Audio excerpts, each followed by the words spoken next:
You and I work at a basket company. We are basket makers. It's our job. We can agree that you make a basket by shooting this ball through this hoop. But who should do that? How should we prepare? What's our design? Which tools should we use? How do we make a basket? I'm not saying there's a right answer to these questions. I'm just saying if we can't agree on an answer, we might have a pretty bad time at work. Beef should not define the shared legacy of Shaquille O'Neal and Kobe Bryant. Shaq and Kobe's relationship includes 3 consecutive NBA championships, with plenty of love and celebration shared throughout. They are one of the most successful tandems in sports history. That is their legacy. Everything else is secondary. This is important to Shaq, and it's easy to understand why. Kobe Bryant died in 2020 at the age of 41. One of 9 people killed suddenly when their helicopter crashed in Calabasas, California. Shaq shared his mourning in public, profound remembrances of the brother he lost, including a TNT special immediately following the tragedy. On that night, and in subsequent reflections on his relationship with Kobe, Shaq expressed regret but diminished the notion of beef. People like to talk about the relationship. I'm here to set it straight. It was a big brother relationship, little brother, but the respect was there. After I won my first championship, who's the first guy to jump in arms? When the guy twisted his ankles in the finals and couldn't walk, who was the guy that carried him down the hall? From now on, I don't want to hear about the beef that y'all thought we had. To the extent that Shaq and Kobe feuded, O'Neal has characterized it as a rivalry between competitors who respected one another and pushed each other to win. He said the beef was contrived, media bait, and intentional marketing stunt. And whatever it was, it ended. After their 8 years as teammates, once both men had retired from pro basketball, Shaq and Kobe resolved their differences. They reconnected privately for sure, but also for an audience, on television, on podcasts, and on social media. During those years of public reconciliation, Shaq used a key phrase that helps us square his own dismissals with documented history: work beef. Work beef means a few things. For one, it denotes a period of time. That resolution happened after they stopped working together. Bygones were bygones. Look at how Shaq and Kobe in retirement could laugh about a fight they had early in their partnership. They remember the trash talk in detail. We were playing a pickup game. We was doing a lockout season. We're on opposite teams. Right. Trash talking. Yes. And you kept saying, yeah, take that little take that little I'm like, I'm looking around. Oh, at me. Yes. They remember things getting physical, if not evenly matched. I said, oh, hold on, ain't gonna be too many more of those little, Yeah, I remember that. And what you said, well, what you gonna do about it? What you gonna do about it? And then that's, the next thing I knew, I saw a big hand coming this way, and I remember going this way, and I remember throwing some lollipop. And they remember this as the moment Shaq realized how intense and how brash the young Kobe really was. We had our first fight, and you looked and said, okay, this is crazy. I did say that. Yeah, I did. Yeah, You did. crazy. You did. In the hindsight of 2 champions and Hall of Famers, the fight represents an early sign of the success to come. I'm looking at this and I'm saying, man, he wants this thing. It consumes him. And then from that moment on, I knew we spoke the same language. It doesn't matter if we had disagreements this and the other, our drive to win, like we have to win. There's no other option. But at the time, that success wasn't a given. Teammates fight each other for a reason. Shaq's preferred phrase applies. Not all sports beef is work beef. Often, animus between athletes takes root in personal, off-the-field stuff. Money, fame, politics, relationships. That's not where Shaq vs. Kobe came from. It eventually spilled into those realms. It got personal. But this beef was, in its foundation, a feud about work, about the right way to practice and play basketball. So I ask again, how do we make a basket? How do we make a basket?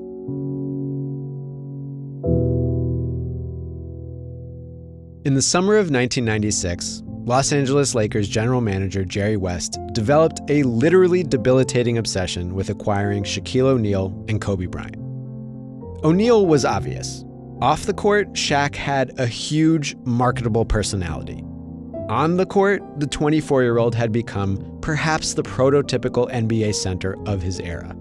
7'1" and 300-ish pounds, with churning footwork, quick reflexes, and thunderous finishes, among the NBA's very highest scorers. Shaq's incumbent team, the Orlando Magic, mishandled his free agency negotiations, slow-rolling contract offers to a superstar who wanted to feel valued. The Lakers smelled opportunity. West just needed to clear cap space so he could turn a big offer into a home run offer and get his guy. Bryant was less obvious. The 17-year-old wing had, like Kevin Garnett the year before him, elected to skip college and head straight from high school to the league.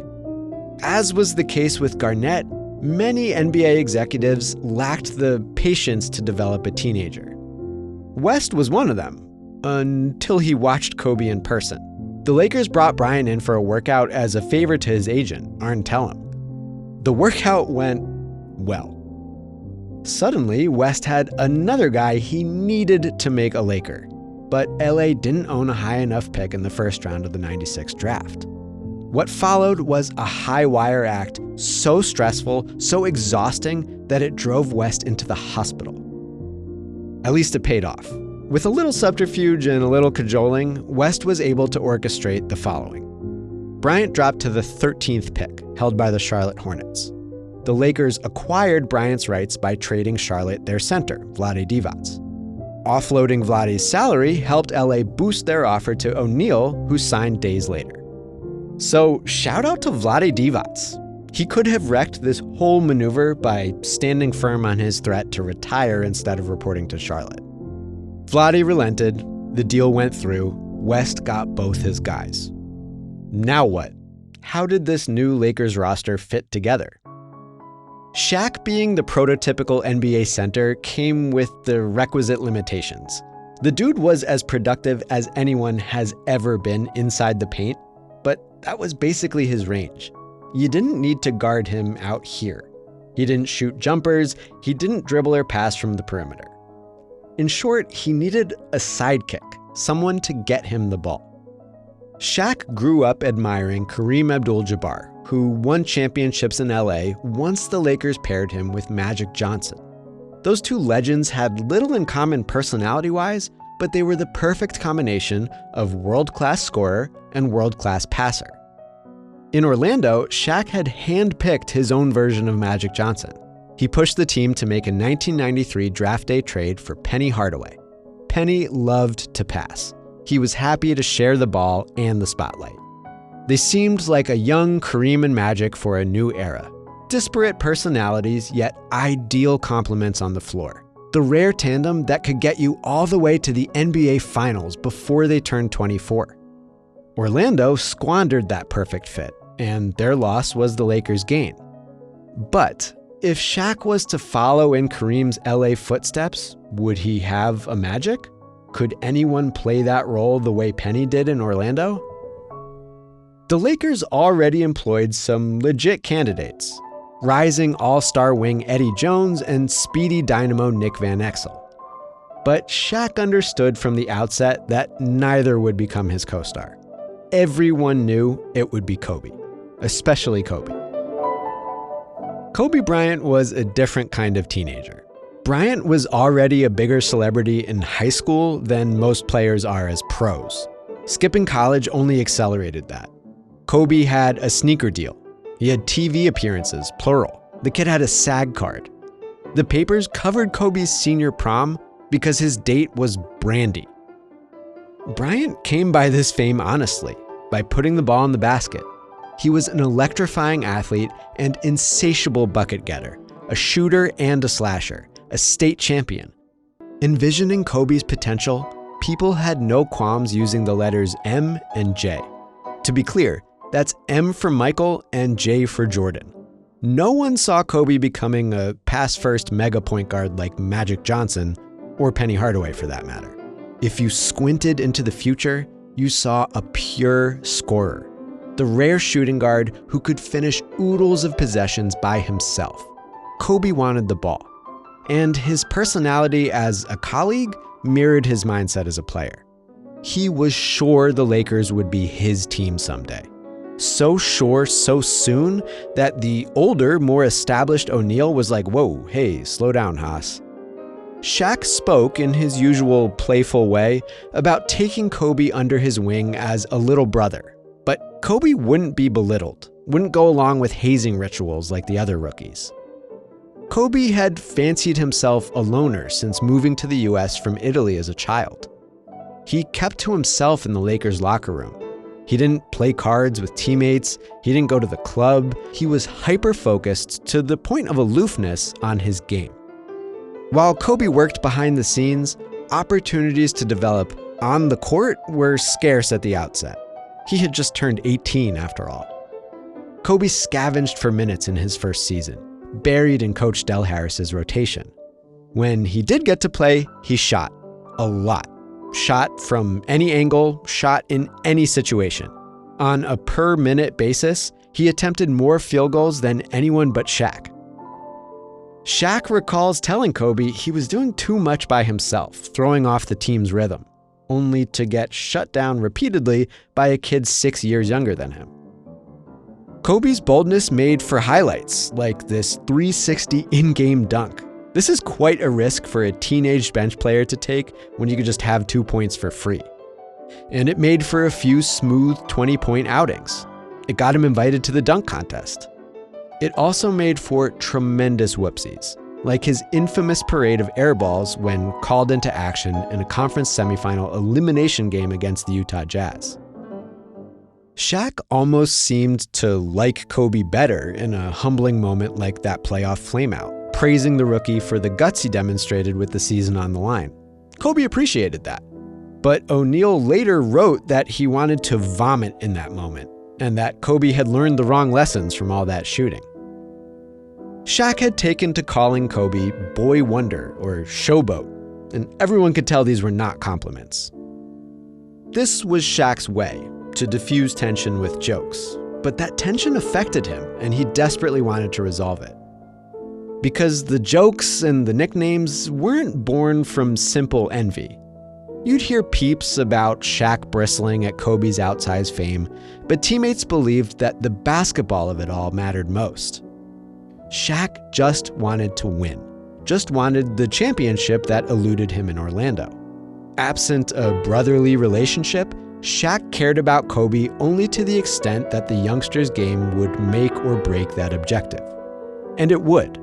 Early in the 97-98 season, Kobe's second as a pro, Shaq missed over a month because of injuries. He strained his abdominal muscle and then broke his wrist on a punching bag. Why was he punching a heavy bag during his rehab? A Lakers staff member was basically like, "I don't know, man. I didn't tell him to do that." With the usual first option sidelined, Kobe still came off the bench, but seized the opportunity to log more minutes and take more shots. Kobe dropped his first 30 ball against the Mavericks, then put up 33 a couple days later in Chicago, keeping pace with Michael Jordan individually, although very much not in the final score. Because, yeah, the Lakers weren't nearly as good with Kobe running the show solo. When Shaq returned, he wanted Kobe to give him his basketball back. So did his teammates, and Coach Harris. Kobe's individual exploits got him a ton of love from fans. He was voted to become an all-star starter alongside Shaq, even though he didn't start for his own team. But Kobe's teammates weren't fans. The individualism didn't please Shaq, especially when those shots stopped falling. Shaq chided teammates for taking off-balance, one-legged jumpers like a bunch of Rex Chapman wannabes. Kobe, for one, wasn't going to stop pulling. Shaq was getting impatient. The Lakers did advance a round further in the 98 playoffs, but that just meant they got crushed by the Jazz in the conference finals instead of the semifinals. Even after that big season, Coach Harris hardly used Kobe against Utah. When Kobe did play, it was ugly, including 7 of 24 shooting in the first 2 games of a miserable sweep. The Lakers weren't making enough baskets. and Shaq was tired of waiting for Kobe to figure it out. But in 1998, everyone had to wait for everything. Negotiations on a new collective bargaining agreement dragged the offseason from the usual summer months all the way into early 1999. During that desolate, locked-out winter, Shaq and Kobe. It was early January 1999. The Southwest College Gymnasium in LA, a popular pickup spot for local pros locked out of their practice facilities. A handful of Lakers were there: Derek Fisher, Corey Blunt, Shaq, and in a rare appearance, Kobe. He usually trained alone, but perhaps had some cabin fever after so many months of work stoppage. They played pickup, 2-on-2. Shaq and Kobe were on opposite teams, and something happened, an altercation. A few weeks later, LA reporters got some details. Apparently, Shaq slapped Kobe. When asked, both parties said it was no big deal. Everyone moved on. In a book released a couple years later, Shaq called his slap a karate push, the kind of thing he'd do to someone he didn't want to hurt. But over time, other people filled in details. In the Kobe biography Showboat, released 17 years after the fight, Derek Fisher said some true feelings came out between Shaq and Kobe, extremely negative ones. He also said only 4 people were there, but Shaq and Kobe themselves use another name in their recollection. Olden Polynice came and caught, and then they all just kind of broke us apart. Olden Polynice was a free agent at the time, hoping to join the Lakers once the lockout ended. Here's what he told Jeff Pearlman in 2020. Kobe was playing way too physical for a pickup game. Shaq was calling way too many fouls. Kobe got sick of the calls. Shaq threatened to slap him, and then the trash talk got rather pointed, rather specific. This is my team. No, it's my team. You're not a leader. I will get you traded. And then, yeah, Shaq slapped Kobe. Corey Blunt confirms it. Polynice says Shaq would have killed Kobe, who did not stop mouthing off if he and others didn't step in. Apparently, Shaq's bodyguard, Jerome, was there too. So, again, this isn't to dispute how Shaq and Kobe interpret the fight several decades and 3 championships later. It could have been a bonding experience, a totem of shared determination and mutual respect in the long run. But in 1999, with nothing proven, 0 rings, everything at stake, whether or not Shaq and Kobe said these exact words, whether Shaq hit Kobe with a karate push or a full-force slap, however many witnesses were present, this was a big deal. It was beef. And as much as everyone tried to dismiss the story, the themes of the January '99 fight colored the rest of that year and beyond. Whose team was it? In that lockout-shortened season, Kobe finally became a regular starter and played the most minutes of any Laker. Already hearing whispers that he was a ball hog, Kobe insisted he would keep being aggressive. Teammates' exasperation with his play overwhelmed the locker room at the wrong time. Coach Harris got fired, and interim replacement Kurt Rambis had no idea how to make Kobe fit in. Bryant kept skipping team functions, kept sitting by himself, and kept stonewalling veterans who tried to advise him.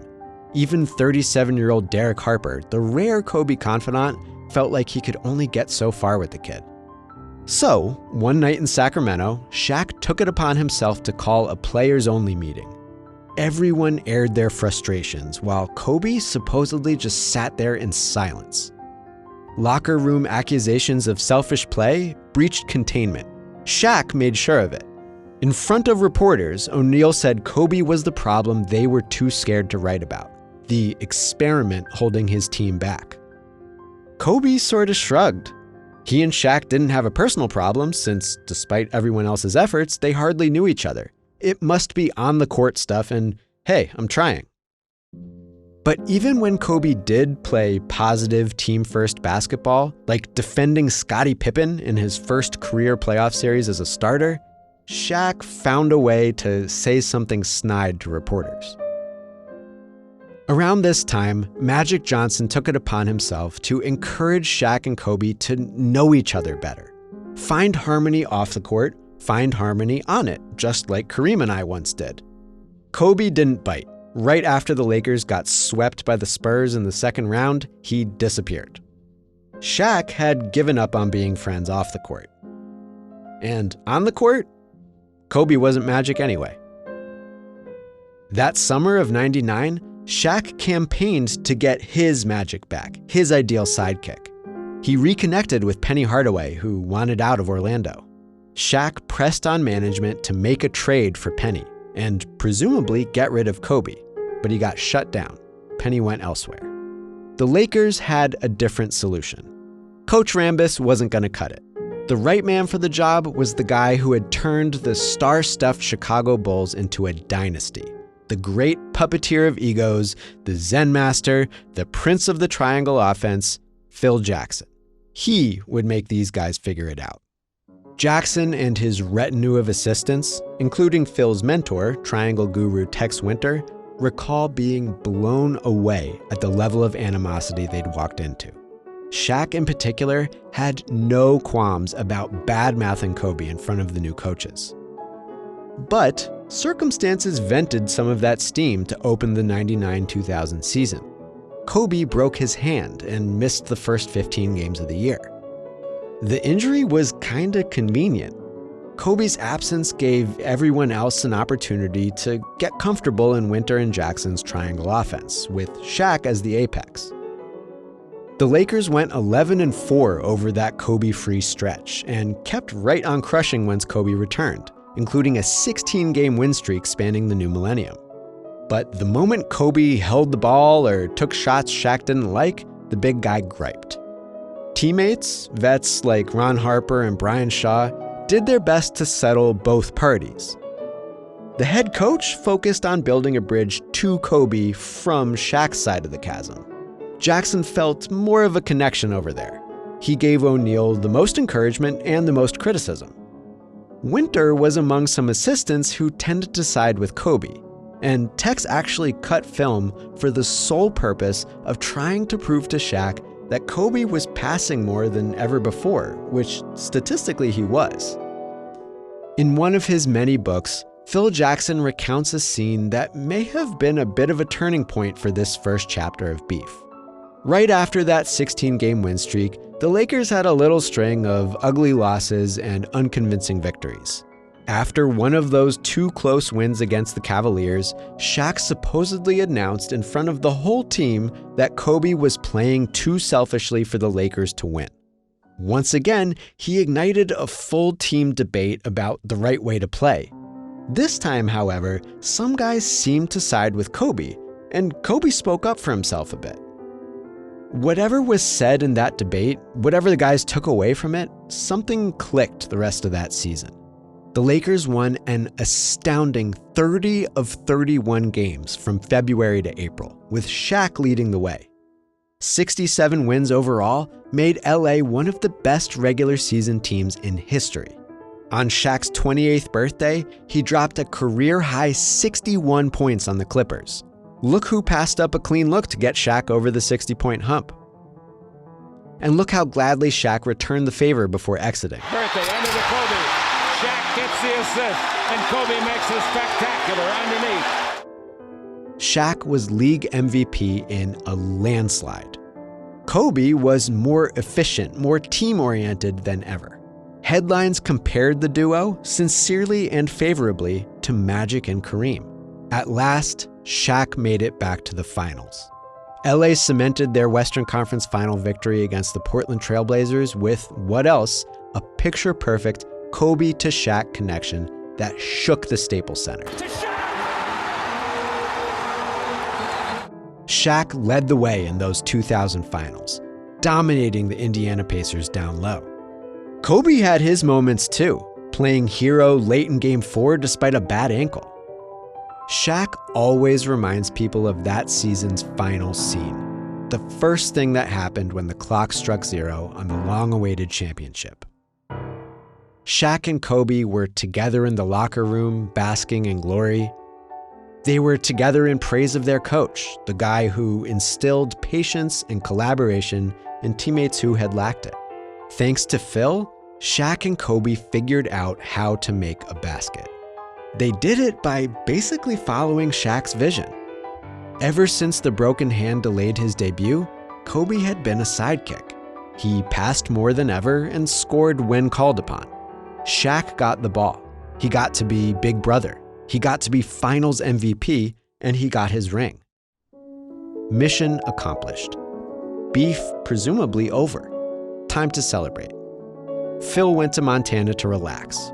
Shaq went to Vegas to party. Kobe stayed in LA.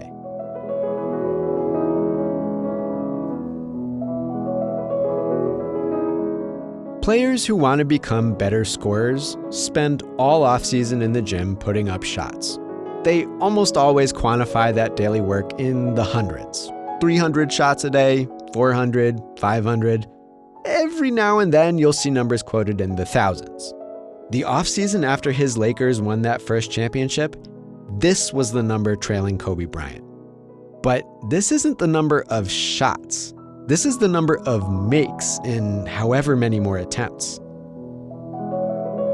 Shaq celebrated. Phil relaxed. Kobe, they said, made 2,000 baskets a day, all summer long.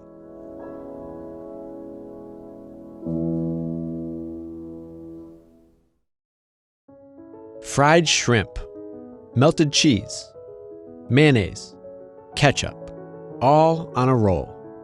This is a Shaq Daddy sandwich. When he played in Orlando, Shaquille O'Neal ordered this custom sandwich often enough that a local restaurant put it on the menu. On the night in 2000 when he won his first championship with the LA Lakers, Shaq couldn't sleep. So his personal chef made him a Shaq Daddy at 5 a.m. After finally getting some shut-eye, Shaq did a week or two of media appearances, enjoyed the championship parade, then headed to Vegas to do Vegas stuff with his friends. After that, he went home to Orlando, hunted a little, and hung out by the pool. All this comes from one of several O'Neal autobiographies, Shaq Talks Back, published in early 2001. Apparently, he also spent some time that offseason writing. When he was ready, Shaq returned to LA and signed a maximum salary contract extension with the Lakers. He joked he would spend all this new money on Krispy Kreme donuts. In reality, he got a new custom car and a bunch of gifts for his teammates. This hard-earned contract was the perfect capstone to a well-deserved summer vacation, the same way anyone would celebrate the greatest achievement of their career. Well, okay, almost anyone.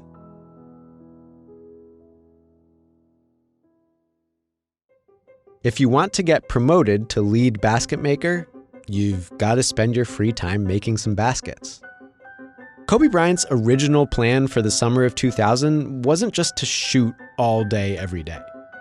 When Kobe declined an Olympic invitation, he said it was because he intended to use that time to marry his fiancée, Vanessa, go on a European honeymoon, and visit the Italian pro basketball team in which he and his family had invested.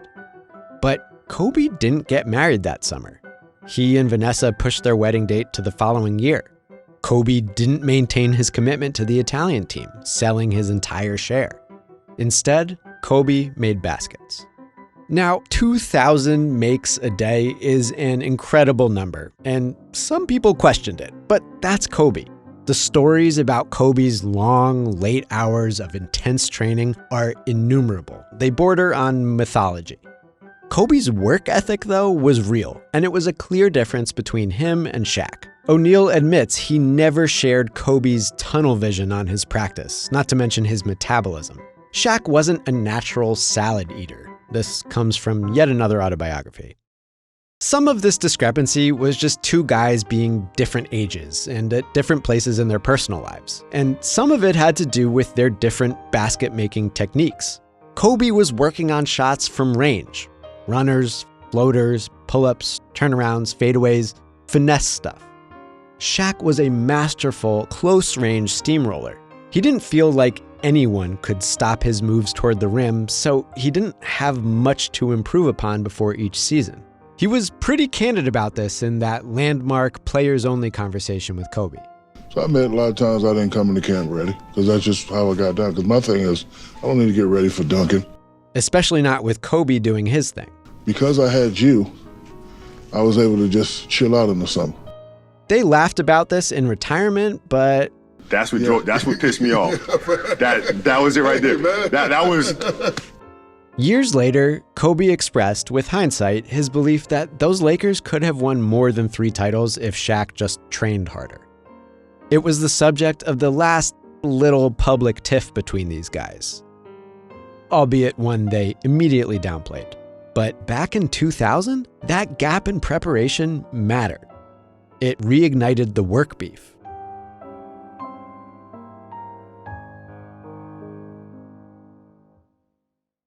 Kobe's untimely injuries had relegated him to sidekick status for important parts of the first championship season, the very beginning and the very end. He was a heroic sidekick at times, but almost always secondary to Shaq, who was regular season and finals MVP of 2000.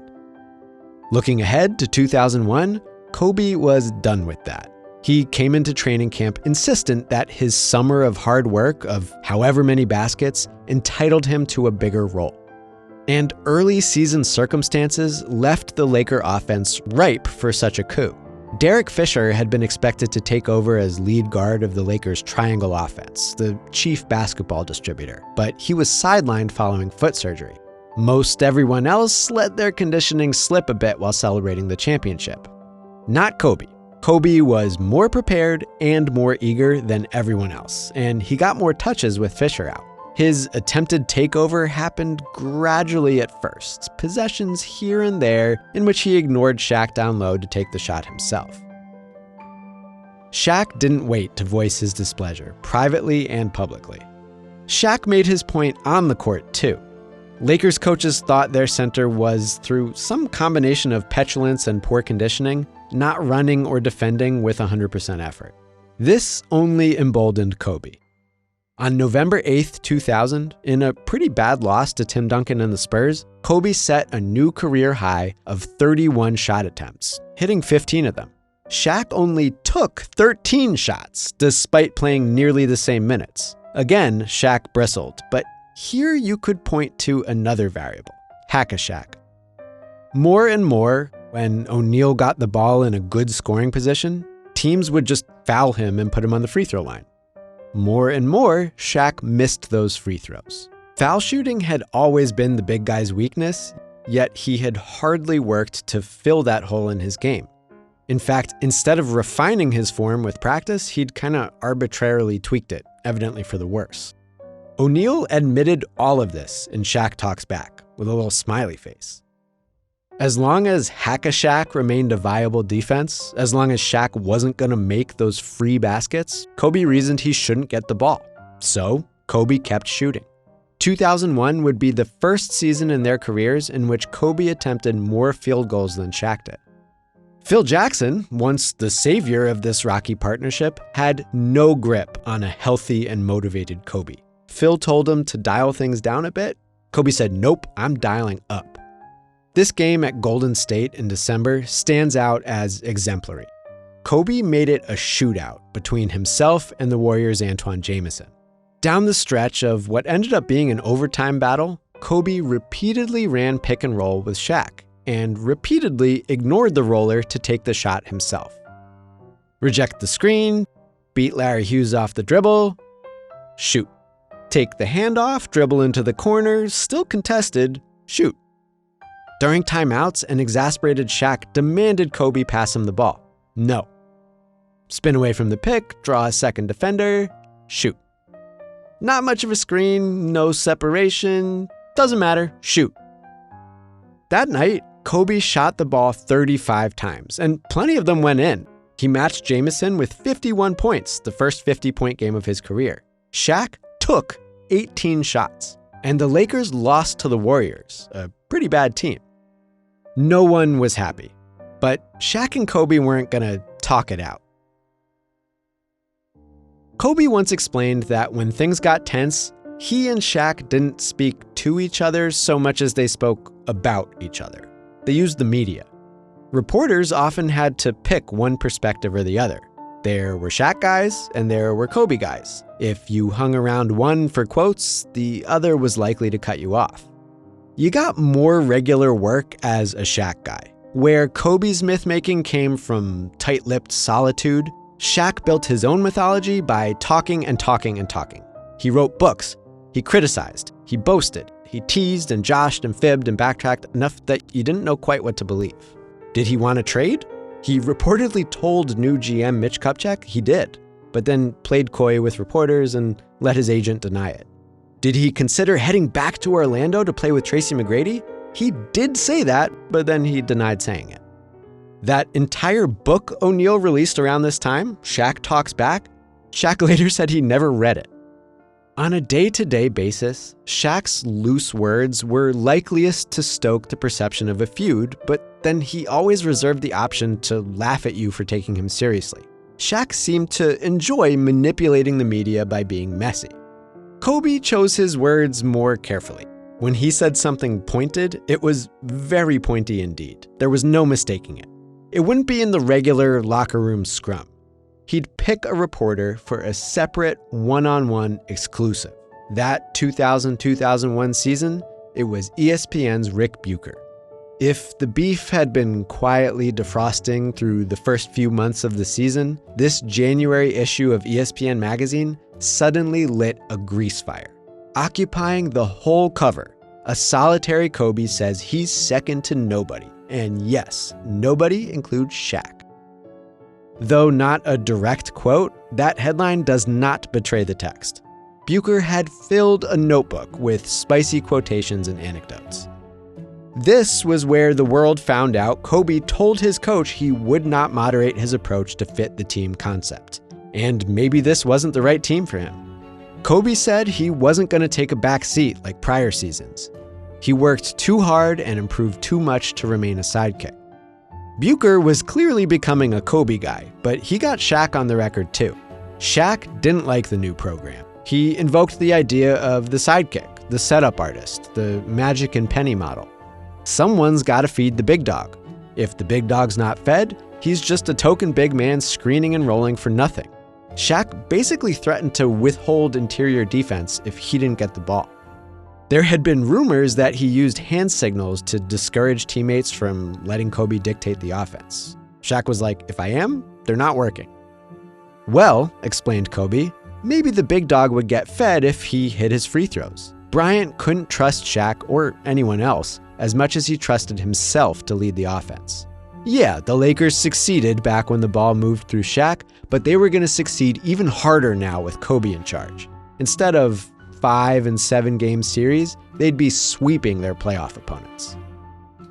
This article was incendiary enough that Kobe warned teammates it was coming, but the flame could not be unlit. Now feeling rather chatty, Kobe filled the papers with more tinder. He didn't regret saying he trusted himself more than teammates. And regarding Shaq's nostalgia for the old program, well, he may want that back, but it was time to evolve. Responding through the New York Times, Shaq basically said, fine, yeah, we did evolve. It's Kobe's team, and look at it. Our record is worse, and we're playing without passion. If you like it better this way, it could only be for selfish reasons. Asked to respond to that, Kobe told Shaq to focus on defense. Don't worry so much about scoring. To which Shaq said, basically, no. I'm not Dikembe Mutombo, and I'm not Luke Longley. We are not an outside team. We're an inside-out team. Let's talk about that. Because all this bluster, all these catty little quotes seem to revolve around one extremely basic disagreement. Why did Shaq keep invoking the name of Luke Longley? Well, when Phil Jackson coached the triangle offense in Chicago, his best offensive player was Michael Jordan, who would play guard or wing in most lineups. Because Jordan was the biggest threat to score, he got to hold the ball a lot in basically any of these locations, and he got to decide what to do with it. Guard him one-on-one, and he would beat you. Send a second defender, and he might still beat you, or, if he felt generous, he would move the ball to one of these other bulls waiting nearby. Luke Longley was one of those other bulls. He was the center, the biggest guy in most lineups, but on a team with MJ and Scottie Pippen and Tony Kukoc, he didn't spend much time with the ball, dictating the offense. Luke spaced the floor for Michael. He set screens for Michael. He stood over here and waited for Michael to pass out of help or miss a shot he could rebound, that kind of stuff. In other words, Michael Jordan was the first option. The most orthodox version of Phil and Tex Winter's offense favored interior options. If you've got Shaq instead of Luke Longley, it makes sense to run those more traditional plays that put the ball in the center's hands. Make this pass and let Shaq go to work in the post. He can beat this guy, or both these guys, or kick it out to the open man. The Shaq who won MVP did not just set screens, rebound, and defend. He made decisions with the ball. He was a traditional first option.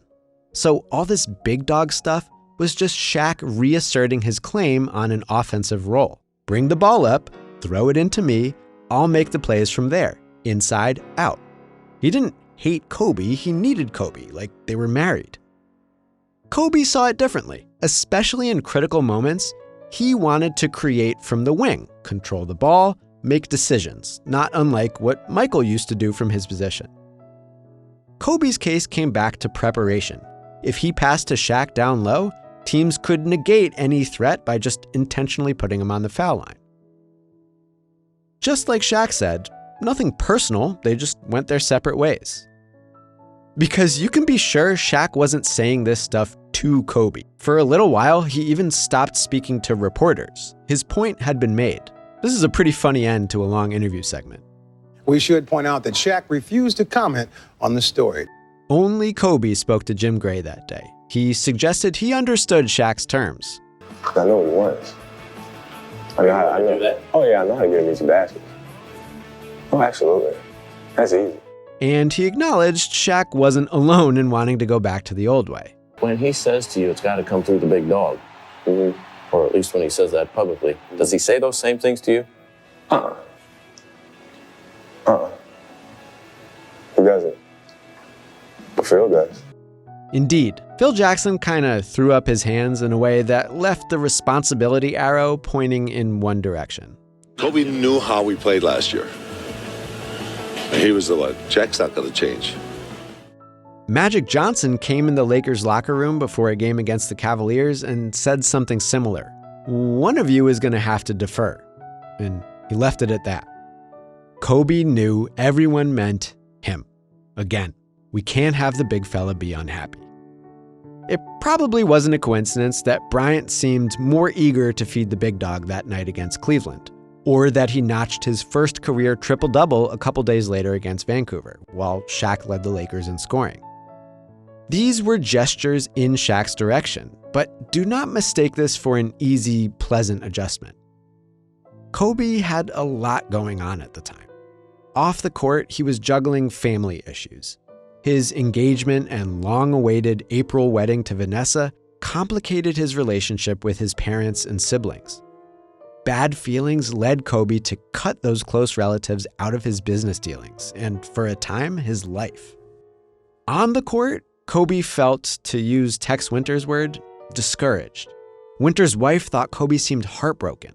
After training so hard to become a great individual player, here he was getting criticized from all angles for what? Working? His play, his willingness to tone down his scoring prowess and keep the big guy happy, vacillated night to night with wildly mixed results.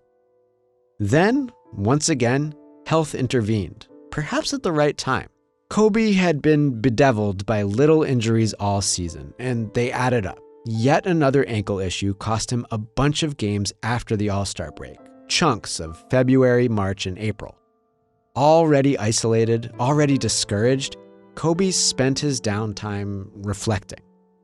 At some point, he spoke with Jerry West, who had moved on to a new job in Memphis. It helped to reconnect with the guy who made Kobe a Laker, the guy who, as a Laker himself, once adjusted his high-scoring game to fit a domineering big man in Wilt Chamberlain. With West in his ear, Kobe observed. Kobe observed Phil disparaging him in the press, jokes about Kobe while promoting his new book, armchair psychoanalysis, rumor mongering about Kobe's past, candid critiques about Kobe's resistance to the triangle, him wanting to be Michael. Kobe observed Derek Fisher finally making his season debut, manning the point guard spot, getting the ball moving. Kobe observed Shaq quietly picking up his effort and his preparation. Magic saw it too. Shaq took some responsibility, worked on some stuff, defended, didn't miss quite as many free throws. Whatever it was that moved Kobe, everyone agreed that by the time he returned to the lineup for good, he was different. He talked to his teammates, opened up, didn't just block out the world with his headphones like before. He tried to fit in, not be the next Michael. The media commended this. So did Phil. So did Shaq. The Lakers did it again. They coalesced at the right time and, as Kobe had predicted, blazed through an almost perfect playoff run. LA lost one game across 4 series en route to a second consecutive NBA championship. Kobe dazzled everyone with some otherworldly performances, nights on which his hard work and creativity made him an unguardable scorer. During LA's obliteration of the rival Spurs in the 2001 Western Conference Finals, Shaq proclaimed that Kobe was his idol. Everyone was like, "For real?" Shaq said, "Yes, for real." But, once again, Shaq led the way overall. The succession of sweeps didn't look exactly like what Kobe had envisioned back when he said he trusted himself more than his teammates. Shaq was often the first option, especially in the finals, where he earned a second straight series MVP after absolutely smushing the Sixers inside. Immediately after winning his second ring, Kobe sounded relieved, not just to have won, but to have found some inner peace and some peace with Shaq. Well, I had so much going on outside of the game of basketball that people didn't know about, and it just felt good to pull through the season, to come through with another championship. It definitely feels good.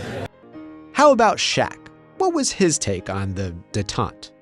After the second title, O'Neal released an updated edition of Shaq Talks Back. In this new chapter, he took some blame for fueling the early season animosity, then going into a shell. He also said Kobe would become the greatest player in the history of the game. He invited the Michael comparison, predicted Kobe might soon overtake him. But Shaq was still Shaq. Why did things work out? Why did the work beef resolve? The big dog got fed. Smiley face. That is what it would take to keep this beef dormant. And it mostly stayed that way for a couple seasons to come. In 01-02, the relationship looked stronger than ever. Shaq and Kobe each made shows of public support when the other one was suspended. Again, Kobe led the Lakers in the regular season and registered some outstanding playoff performances, but again, in the NBA Finals, Shaq was unmistakably the first option. When it really counted, he made the baskets.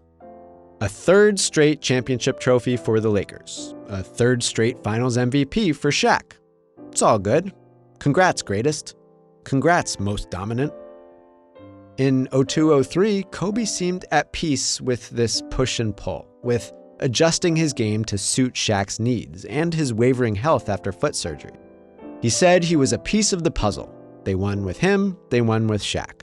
That was what mattered. The individual stuff meant nothing without the wins. Working like this would only become difficult if the Lakers stopped winning. He didn't ever want to know how that felt.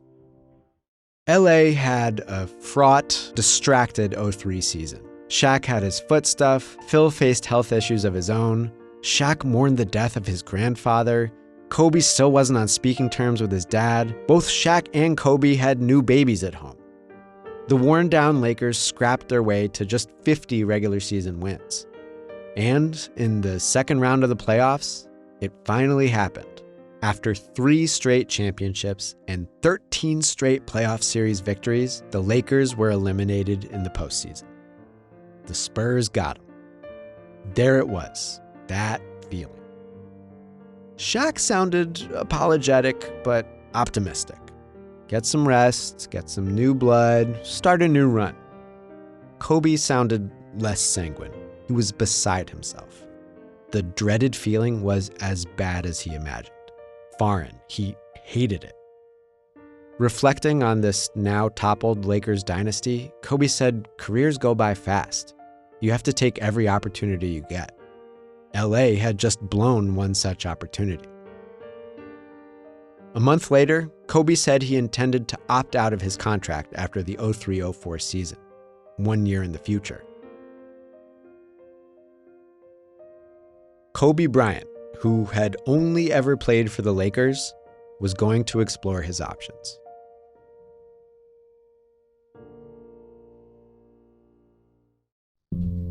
You might not know this man's name, but you probably recognize him. You've seen him here, and here, and here. We could do this for a while. This is Jim Gray, a sports reporter in every sense of the word. Gray has had the determination to pursue tough and unwilling subjects, the good fortune to witness historic events, and the access to interview athletes within their locker rooms, press rooms, and fields of play. Access, if played right, begets another form of sports reporting.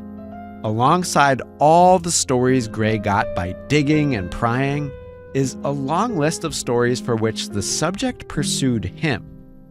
Mike Tyson wrote to Gray from prison. LeBron James chose Gray to host his Decision TV special.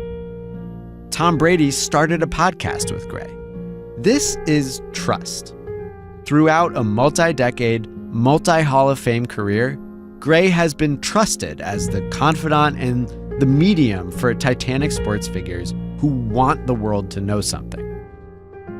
Gray's autobiography, Talking to Goats, boasts his relationship with a stacked roster of greatest of all time athletes who trust him. One of these relationships was particularly special. Gray worked for the San Diego Clippers in the early 80s when Joe Jellybean Bryant was on the team. He met Joe's son when the kid was still in diapers. So Gray knew to keep an eye on Kobe Bryant during his rise to stardom. Once Bryant got there, his pre-existing connection with Gray led to access and trust. One of Kobe's first big national TV interviews as a pro, Jim Gray. That 2001 interview to discuss Kobe's mid-season conflict with Shaq, Jim Gray. Kobe's interview immediately after the Lakers won it all again that year, Gray. And after the Lakers were eliminated in the spring of 2003, who got the exclusive story that Kobe intended to become a free agent after one more season? Yes, Jim Gray. So it's no surprise that this reporter played a part in the other major stories of Bryant's 03 offseason. Let's be clear that these stories overlap, but they are not proportionate. One of the stories is important. In the summer of 2003, while visiting Colorado for a knee operation, Kobe Bryant was arrested and charged with the sexual assault of a 19-year-old hotel employee. On July 18th, the day Bryant was formally charged, CNN called Jim Gray. Live on air, Gray vouched for Bryant's character.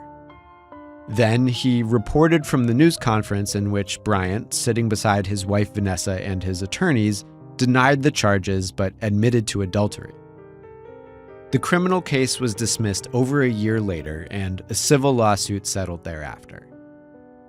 This is the important Kobe Bryant story from this era. It's real life. Jeff Pearlman's book, 3-Ring Circus, reviews the whole story. We are here to talk about something relatively unimportant: sports, work beef between Bryant and Shaquille O'Neal. This story was influenced by the big real-life one. And again, Jim Gray played a part in its telling. In August of 2003, Bryant told Lakers GM Mitch Kupchak that he hadn't received any support from his co-star after the allegations. Kupchak replied, and Shaq later confirmed, that O'Neal's bodyguard, Jerome, left Kobe messages on his behalf. Kobe said messages weren't enough, and according to coach Phil Jackson, also said that the moment Shaq started talking to the press, he would fire back. Shaq, meanwhile, was hearing of something the rest of the world would learn much later. During Kobe's initial interrogation with detectives, he made an offhand comment that he should have done what Shaq does. Shaq, he said, pays women up to $1 million not to say anything. Shaq heard all this around the same time he was hoping to get a big contract extension from the Lakers, an extension that seemed increasingly unlikely as September turned to October. Kobe's impending free agency had something to do with that. So there is the backdrop for the last chapter of our story, the month-long climax of the Shaq-Kobe beef.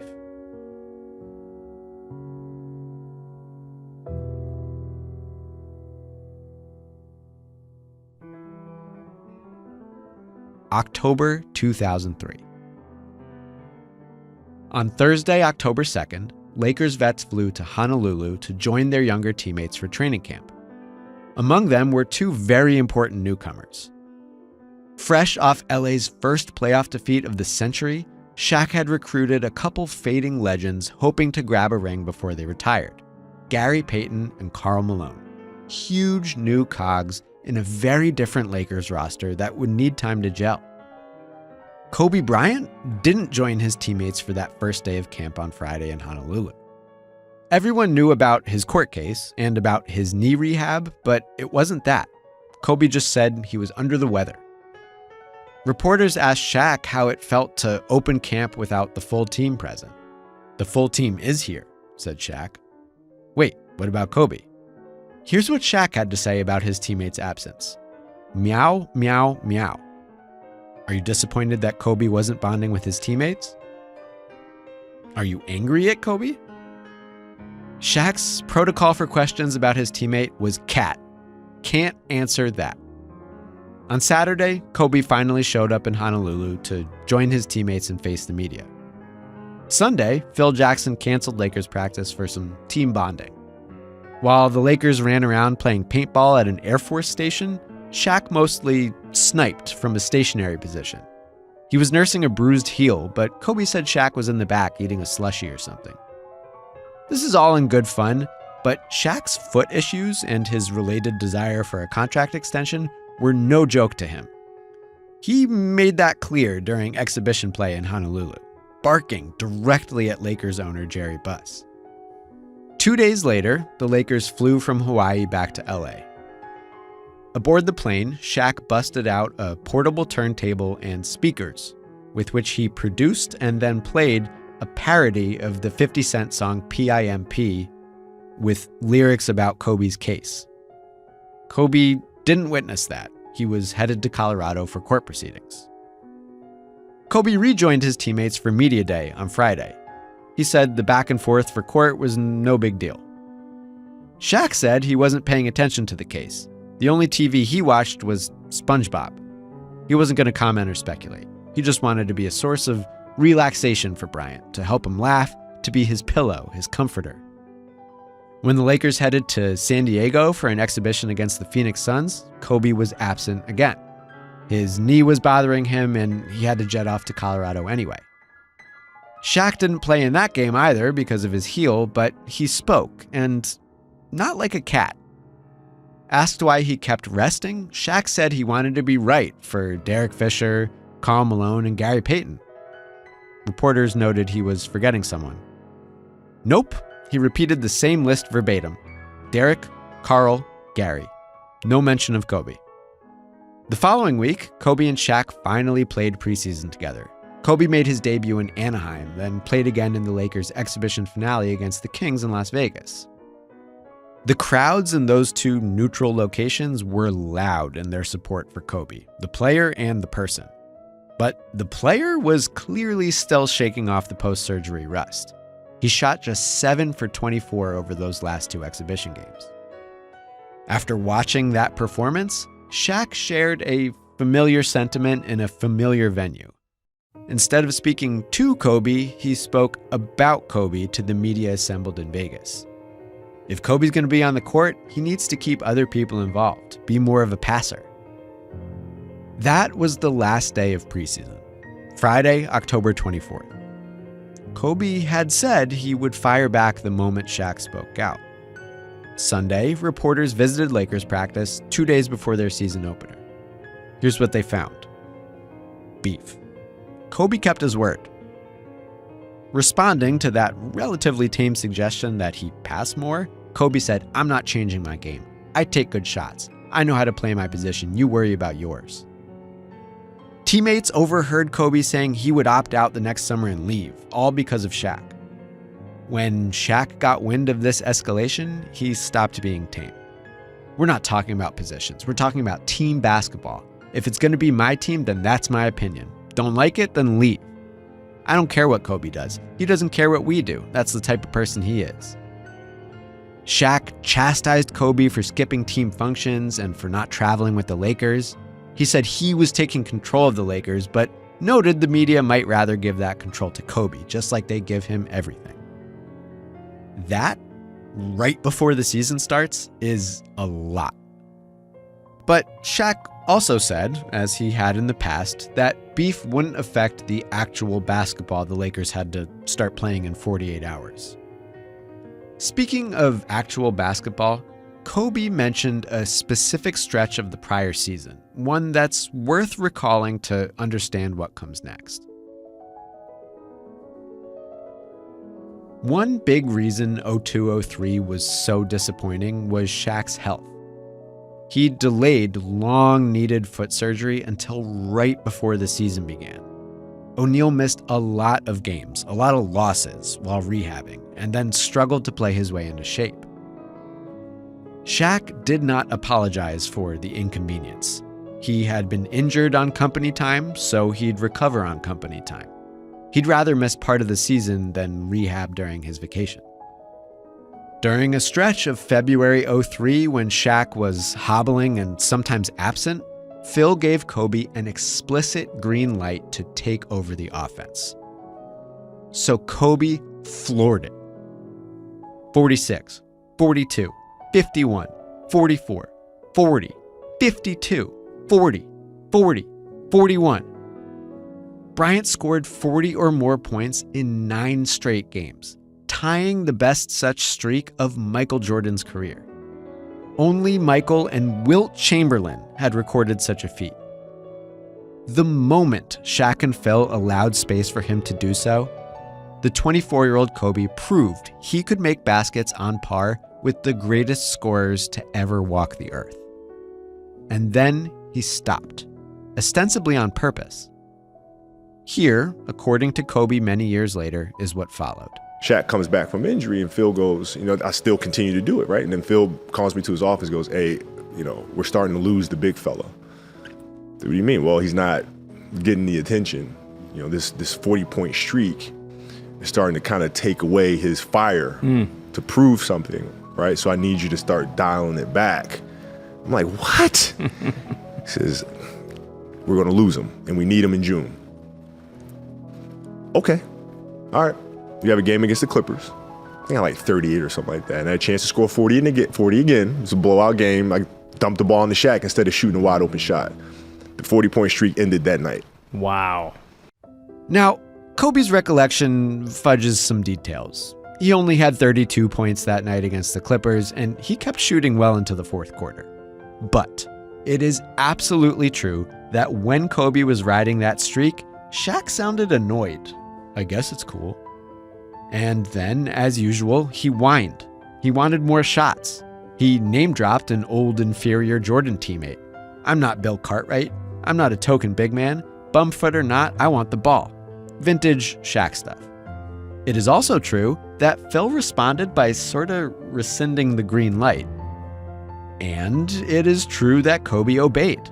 In March and April 03, he passed much more while scoring merely a lot of points rather than the godlike 40 a game he had averaged in February.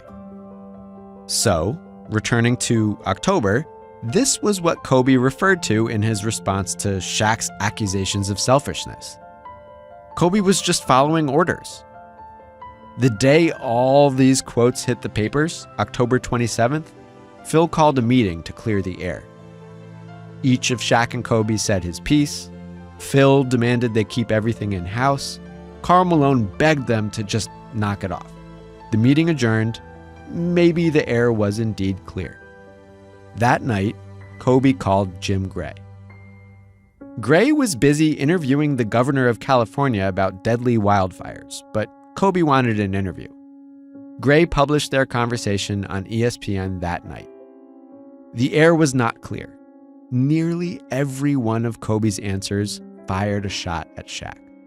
Fat, out of shape, over-dramatizing his foot injuries, not a leader, childlike, selfish, jealous, not my quote-unquote big brother. His unprofessionalism hurt us last year, and I don't want it to hurt us this year. That is an avalanche, and it's not even the full transcript. Kobe gave another quote about Shaq having less pride than the guy who makes donuts at 7-Eleven, but Gray cut it because he was worried it might wreck his relationship with Shaq. Suffice to say, the damage was done with or without that line. Shaq saw the interview that night. He told teammates he was going to kill Kobe. Immediately, Brian Shaw's phone started to ring. Shaq and Kobe's old teammate had just retired, but multiple Lakers made the same plea. Get to LA immediately. The next morning, Shaq says, he arrived at the practice facility to find Shaw waiting for him, along with Jerome and a few teammates. Kobe rolled in sounding unimpressed by Shaq's threats, but Shaw insisted Shaq was not messing around. Everyone assembled in a theater room and they got to screaming. Both Lakers PR guy John Black and O'Neal himself say Shaw at one point had to step in and prevent Shaq from going after Kobe. With Shaw as mediator, both guys restated their gripes. Current Lakers chimed in to explain how much this conflict hurt them. Shaq told Kobe if he ever said anything like that again, he'd kill him. Kobe responded, whatever. The relationship looked worse than ever. Kobe received a team fine for the ESPN interview, then he told reporters he and Shaq were cool, past it, ready to move on. It's over. Shaq stonewalled those reporters for a couple days, saying they weren't on his level intelligence-wise. But then, after the first game of the season, Shaq spoke. At Phil's urging, O'Neal agreed to a truce. We have to move on. I'm boisterous, he's boisterous. Nothing personal, we're used to it, we need each other, yin and yang, opposites attract. That was October 31st. The month of beef had concluded. Back to basketball. On paper, the Lakers had a good 03-04 season. They started really hot, persevered through some injuries, and made it back to the NBA Finals. Between the lines, well, Phil wrote a whole book documenting that season's palace intrigue from his perspective. Phil and Kobe had to work through major problems with each other. Phil and Shaq, both awaiting contract extensions, stood united in their suspicion that the Lakers would prioritize Kobe's 04 free agency, and that Kobe would ultimately decide their fates. It was a reasonable suspicion, given the way Jerry Buss spoke about Kobe. And please don't forget, Kobe was awaiting trial for sexual assault this whole time. For a winning basketball season, 2003-2004 was extraordinarily strange away from the court. But between Shaq and Kobe, the season was pretty uneventful after October. Shaq says they kept a lid on stuff, which is mostly true. You know, give or take the odd ESPN article in which Shaq insisted he really did call Kobe over the summer, and if he had a problem with someone, he just punched them in the face instead of talking to the press, while Kobe replied, no, he didn't call me, and if he wants to fight, we can fight. Stuff like that. For real, though, the beef settled into a Cold War. Shaq and Kobe made their feelings known in quiet, petty ways, like refusing to get taped by the same trainer. Phil Jackson, feeling closer than ever to the Shaq side of the divide, met with O'Neal and Rick Fox to ask whether they thought Kobe should leave the team to deal with his case. They both said no, but when Phil asked if they thought these Lakers would win a championship with Kobe, their answer was the same. And indeed, the Lakers did not. For the first time ever, Shaq and Kobe lost an NBA Finals together. And that 0-4 defeat to the Detroit Pistons included additional novelty. Kobe took more shots than Shaq did in an NBA Finals. It didn't go so hot. Bryant shot 10 of 27 in a surprise Game 1 loss at home. In a back-breaking Game 4, Kobe hit just 8 of 25. Shaq, who kept giving the Lakers more points on fewer attempts than his teammate, issued quotes that sounded like his old mid-season self. "Write what you see. I'm disappointed." But Kobe kept shooting till the bitter end, 7 of 21 in the elimination defeat, while Shaq hit 7 of 13. Years later, 0-4 Laker Kareem Rush said he thought Kobe was gunning for the Finals MVP trophy that had always been Shaq's. That obviously didn't come to pass, but Kobe had grander desires anyway. The Lakers dynasty was unmistakably over. Kobe had the negotiating power of free agency. The franchise seemed to favor him despite an ongoing criminal case. His demand was simple. Kobe wanted to make the baskets. And he was clear in 2004 about what that meant. He did not want to be a sidekick any longer. It would be him or Shaq, not both. At the time, Kobe said these things in private, but years later, Kobe opened up about how he felt in 2004. He put it best in Rick Bucher's oral history of that Lakers season. "I wasn't going to play with Shaq anymore. I'm going to show you fucks what I can do on my own, in LA or somewhere else." Kobe used his free agency to force the Lakers' hand. And if he was bluffing, well, this is a hell of a bluff. Whatever it was, it worked. Shaq had watched the Lakers punt his contract extension, then he watched them do the same to Phil Jackson. When news broke that Phil would quote-unquote retire, Shaq read the writing on the wall and asked for a trade. On July 14th, 2004, he got it. The very next day, Kobe signed a 7-year, $136 million deal to stay with the Lakers. At long last, it was his team. So this is where Shaq's concept of work beef peels away. The work was over, and with it the associated conflict. It's one that Kobe summarized very tidily in 2004. You used to get mad at me for not playing team basketball. I used to get mad at me because he wasn't in tip-top shape. Both men referred to their feud as the inevitable clash of two alpha dogs. Each wielded his own prideful ego. Shaq took pride in natural brilliance, in his ability to dominate opponents without practice. He wanted teammates to buy in and to get along with him. Kobe took pride in crafting brilliance, in obsessive practice to refine his individual game. He didn't care as much about buy-in or about being liked. For a time, Shaq's advantages in age, experience, and the system made him the prevailing force. Shaq spoke many words across many forms of media to check Kobe's individualism and get what he wanted: the ball and 3 championships. But when Shaq's fitness slipped, the undeniable fruits of Kobe's labor made him the prevailing force. He flexed his youth and his solo skill, and then he used the media his own way to target Shaq's foibles. It's not that Kobe didn't want those 3 rings, he just needed to prove that he could earn some as an unquestioned first option. In the long run, Kobe got what he wanted: baskets, 2 more championships as the leading Laker, 2 Finals MVP trophies, 1 more ring without Shaq than Shaq managed without him. With that, and with the formal dismissal of his criminal case, Kobe cultivated a reputation, a legacy, and a brand, literally, that was about Kobe and Kobe alone. His excellence, his obsession, his precision, even his scandal. The whole Black Mamba thing began as a way for Nike to market Kobe after his sexual assault allegation. and it just evolved as he became a Finals MVP, veteran legend, and retired public figure. It's a hell of a thing. And it overlaps with the denouement of our story. The Shaq-Kobe beef didn't just end sharply with their 2004 work breakup.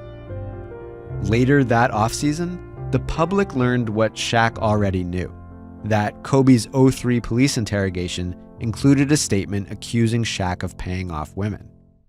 This response, issued in September through ESPN's Stephen A. Smith, was about as harsh and as direct as Shaq would ever get. Denial and distance, but also an unmistakable reference to the expensive ring Kobe had bought his wife Vanessa after the allegations came to light. Smith and John Saunders put Kobe on the spot, pressing on a guy who already felt plenty of pressure. When's the last time you talked to Shaq, and did you ever apologize for those statements? This exposed Kobe's new position in the beef. He was done stoking it. After attempting some excuses, I can try to track him down, but I don't have his number or anything like that. he promised to apologize with Stephen A's help. Well, let me ask you this question. One of the things that Shaq would say, and I know him pretty well, is that Shaq would say he's not hard to find. You probably got his number. I'll get it from you and I'll call him today. There's some irony here. It is funny that Smith would quote Shaq as being not hard to reach, because when Colleen Dominguez asked a similar question, O'Neal jokingly said the opposite. If Kobe Bryant called you on your cell phone right now, what would you say to him? I don't have a cell phone because people that I'm connected with them. All you gotta do is think, and I'll call you. I don't have a cell phone. And that's a problem with the diesel. I'm technologically more advanced than you are. But isn't that Shaq? With so much less pressure, so much less to prove, Shaq in 2004 sounded as glib and playful as ever talking about the beef. On SportsCenter, he made subtle digs at Kobe's style of play. I think if he did the little things, he'd be the greatest player to ever play the game. But he's a great player. What are the little things? Make everybody else better. Speaking to Stephen A., he made insinuations about Kobe's character. You don't have to like me, but most of the people, if you ask them about me, they really like me. So if you don't like me, there must be something wrong with you. And he told jokes, like the one about new co-star Dwayne Wade surprising him by passing him the ball. After he and Wade won the 2006 championship, Shaq enjoyed a few years ahead of Kobe in the title ledger. It's probably not a coincidence that Shaq kept the beef in the public consciousness, always in a silly way. Kobe? Who is that? Yes, that is an actual scene from Scary Movie 2. This is the long tale of our story.